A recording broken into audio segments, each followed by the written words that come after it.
The moment the lights click off for good, the average person panics. That is a fatal miscalculation. Freezing will take your life in hours, while a lack of calories takes weeks to finish the job. You can stretch your meals out, but you cannot stretch temperature. Once the chill sets in, your neurological functions betray you. You strip off your coat because your brain registers a phantom fire. Your shivering halts because your energy reserves are entirely tapped out. A heavy drowsiness hits you. Close your eyes on the floor, and you never open them again. This is the silent demise. Those who procrastinated on their winter survival plan. Here at Victor's Logic, we deal in hard truths, and the hardest truth about staying warm is you aren't generating heat. You are barricading against the cold. Your internal biology is radiating power, operating like a relentless engine, pushing out roughly 100 watts. Generating warmth isn't your struggle, hoarding it is. The frigid air and icy walls are simply draining your battery. Any fire you light in a room is just a shield, buying your physical form the necessary time to do what biology does. External flames only assist your natural engine, they do not substitute. Grasping this reality will prevent you from freezing to death, surrounded by unlit kindling, because you diagnosed the crisis incorrectly. Today I am going to walk you through 5 heat strategies. More crucially, I will explain how to harness them safely. We start with liquid kerosene. This remains the absolute gold standard for emergency shelters and global crisis zones for one undeniable reason. It simply does not expire. Standard gasoline turns into a sludgy engine, destroying mess within half a year, but a tightly capped jug of kerosene can sit silently in a basement for 2 decades and ignite flawlessly the second the world falls apart. That is not just a handy feature, that is a massive tactical advantage. You are not stocking up for a snowy weekend, you are stockpiling for an unpredictable collapse. A typical radiant unit blasts out around 23,000 BTUs every 60 minutes. That will comfortably thaw 1,000 square feet in a chilly climate or keep a single enclosed room survivable during an absolute blizzard. A single gallon will keep you from freezing for a solid 8 to 12 hours. Dialed in correctly, let us run the numbers. Securing a month-long safety net burning at 8 hours daily requires merely 20 to 25 gallons. You can tuck 5 standard blue jugs in the back of a shed. Nobody blinks an eye, it patiently waits its worth, compounding with every passing season. But here is the fatal trap. Desperate people seal up their windows tight, terrified of losing a single degree of warmth. They trust the marketing that claims the liquid burns purely. It does burn significantly cleaner than a log or a lump of coal. However, even flawless combustion eats your room's oxygen and spits out carbon monoxide, a tiny trace of toxic gas multiplied by an 8-hour burn in an airtight box equals a death sentence. Propping a window open a fraction of an inch is a gamble you will eventually lose. The only legitimate shield is a dedicated battery-operated carbon monoxide alarm placed near the floor. Why? Because while this invisible killer is slightly lighter than standard air, it aggressively mixes right at the level where your lungs are breathing. Forking over $20 for an alarm and fresh batteries is an absolute mandate. The radiant flame wards off the ice, the digital alarm wards off exhaust. Treat them as twins, never use one without the other. The final tweak most amateurs ignore is directional placement. These units push out infrared waves which travel in a rigid straight trajectory, warming only what they directly strike. Shove it in a corner, staring at the baseboards, and you are just cooking your plaster. Instead, face it toward your body and rig up a crude mirror. Cardboard wrapped in kitchen foil does the trick brilliantly. Instantly, you bounce the wasted rear facing waves back into your space, bumping your efficiency by nearly 20%. Identical fuel consumption, substantially more impact. The laws of thermodynamics do not care about your bank account, but they are highly predictable if you bother to study them. Yet this liquid has an Achilles heel. You are entirely dependent on purchasing it. It relies on delivery network that will undoubtedly shatter during a true catastrophe. That reality points us directly toward propane. This is the undisputed champion. Everyone recognizes that little portable box promising cozy nights during blackouts. It absolutely delivers on that promise. However, it will also suffocate you in your sleep if you are careless. Systems rated specifically for indoor use come equipped with low oxygen shutdown sensors. These ingenious little mechanisms sever gas flow the moment the room's breathable air plummets dangerously. The safety net functions beautifully. The tragedy occurs when folks purchase massive outdoor, only units to save a few bucks and drag them into their bedrooms. They assume a heater is just a heater. The distinction is that life-saving sensor, and the consequence is your heart. Outdoor hardware belongs on breezy construction sites and open-air decks. Firing one up inside your master bedroom is akin to playing bombs. Those tiny dark green disposable cylinders will only power a portable unit for maybe 3 to 6 hours. A standard 20-pound barbecue jug will push that to 50 hours. The arithmetic here screams a warning.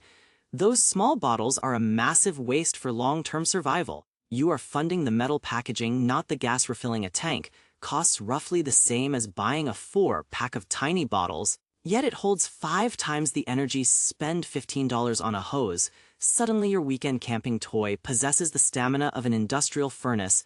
But a crucial piece of Victor's logic applies here regarding severe winter. Once the thermometer dips below 20 degrees Fahrenheit, liquid propane struggles to turn into a usable gas. The internal pressure plummets.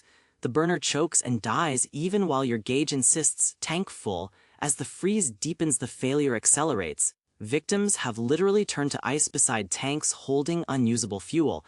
To combat this, you must protect the cylinder from bitter cold.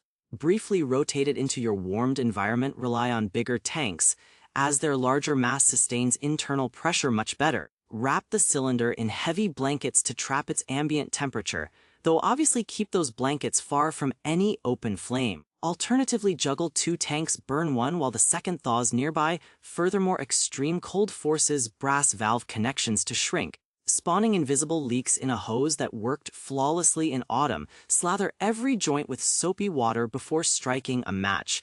If you see foaming bubbles, you have a lethal leak.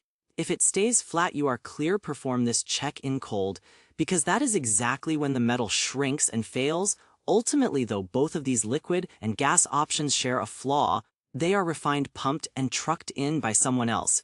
When society stalls, the trucks stop. A felled tree completely bypasses that fragile network. Wood represents our ancestral heritage. Our bloodlines have survived off roaring hearths for hundreds of thousands of years because the practice is so ancient. Modern citizens falsely believe it is simple, basing their strategy on movies rather than harsh reality. The sheer volume required destroys the illusion. Keeping a tightly sealed cabin bearable through a harsh winter demands wood, 3 to 6 full cords of lumber. Understand what a cord is: a massive, tightly packed wall measuring 4 feet high and deep, and 8 feet long. An amateur points to a modest pile of split logs by their back door and feels secure. In truth, they have enough for a long weekend. Most beginners drastically underestimate their burning rate by a factor of 4, completely oblivious to how rapidly timber turns to ash when it is your sole defense against the cold for hours. Furthermore, the timber must be bone dry. This is disaster.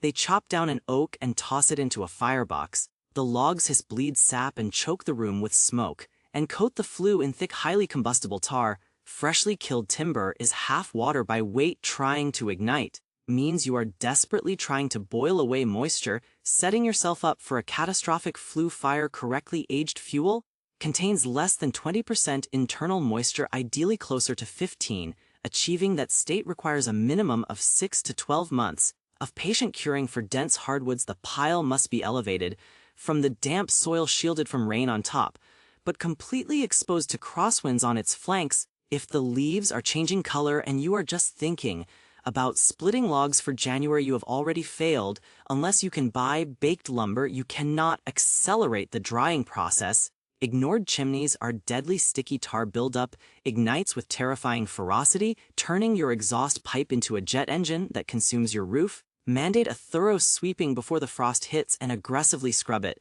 every 30 days during peak operation. Buy the specialized wire brush and fiberglass extension poles for $50. Losing your shelter costs everything.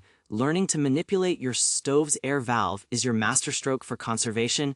Yanking it wide open feeds a massive oxygen draft, creating a blaze that rapidly sucks all your precious heat straight into the clouds. You are effectively warming the neighborhood. Choking the valve too tightly results in a smoldering oxygen-starved mess that pumps out deadly fumes. Finding that precise middle ground Where the fire dances is an art form. You hone this talent by observing flames and checking exhaust odor and remaining hyper-vigilant. It demands hands-on experience, so acquire it now. Absolutely never toss chemically treated decking, painted trim, or pressed board into your stove. Those synthetic glues and preservatives morph into arsenic, formaldehyde, and concentrated toxins that will scar your respiratory system. You are not just dealing with soot, you are inhaling poison. Stick exclusively to clean natural hardwoods like hickory, ash, or oak. If you cannot confidently identify the species, leave it out. Yet heavy timber mandates serious logistics, specialized stoves, flues, and exertion, and massive storage acreages required. What if you are trapped in a high-rise? What if you are forced to evacuate on foot? What if your survival relies on staying completely undetected?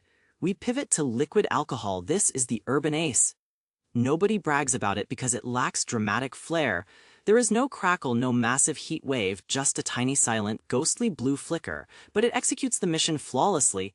Industrial denatured solvent and high percentage rubbing alcohol burn purity compared to dirty fossil fuels. The chemical reaction yields almost nothing but carbon dioxide and harmless water vapor. As long as your space has a standard unsealed draft, you can safely run a miniature tin can stove without facing the immediate lethal gas buildup associated with heavier petroleum products. To be clear, this does not grant you a license to barricade yourself in an airtight bathroom with a lit flame. It simply acknowledges a significantly softer hazard curve. The thermal output is undeniably weak. A homemade punctured soda might push 5,000 BTUs tops. You will never warm an entire floor plan. You are warming flesh and bone.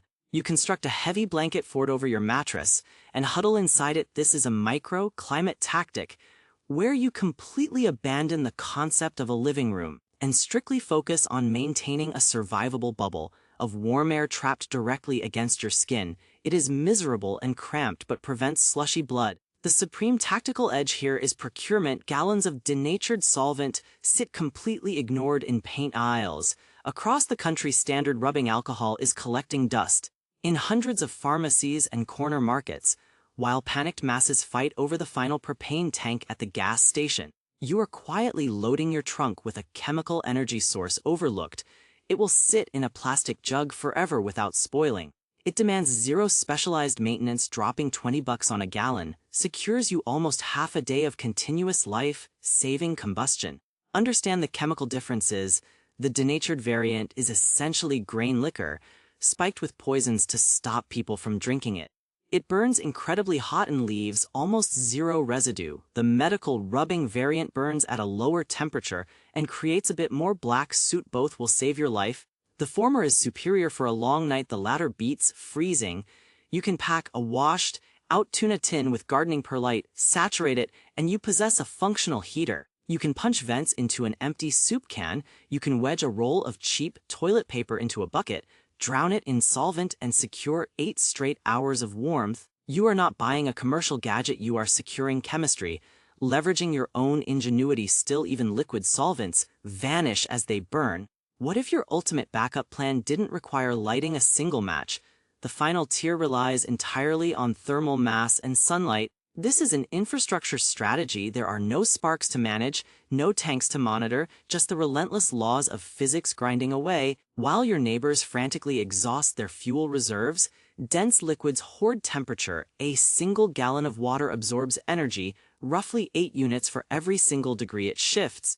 If you expose 100 gallons to direct afternoon sunlight, until it reaches 80 degrees, it will steadily radiate heat back into your room as the midnight chill sets in. It is completely free, requires zero combustion, and is immune to supply chain collapses. Line up dark, colored drums or jugs directly against your south-facing glass while the sun is high. Let the radiation soak into the dark surfaces. The second the sun dips below the horizon, draw curtains, allowing that trapped thermal battery to slowly exhale its stored warmth into your living space. You are weaponizing basic science and plastic trash to survive. Furthermore, architectural quarantine is undervalued.